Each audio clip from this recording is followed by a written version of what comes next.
நான் என்னுடைய கிராஜுவேஷன் முடித்ததும் ஒரு பள்ளிக்கூடத்தில் கணித ஆசிரியராய் பணியாற்றினேன்.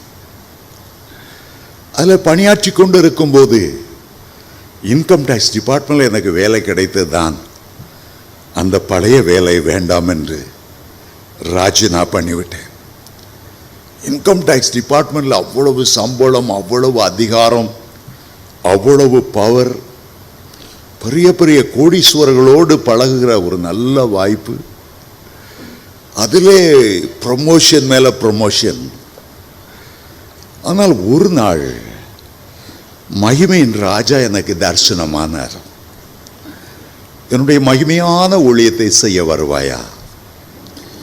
அலுவலகத்துக்கு போகிற வழியில் அவரை முகாமுகமாய் தரிசித்த போது, என்னுடைய ஊழியத்தை செய்வாயா என்று கண்ணீரோடு கேட்டபோது, அவருடைய முகத்தை பார்த்த பின்பு இந்திய அரசாங்கத்தின் பணமோ வருமானமோ அந்த அதிகாரமோ என்னை கவர்ச்சிக்கவில்லை.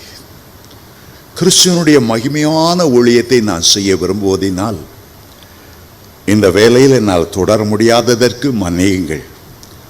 என்னுடைய ராஜினாமா கடிதத்தை கொடுத்தேன்.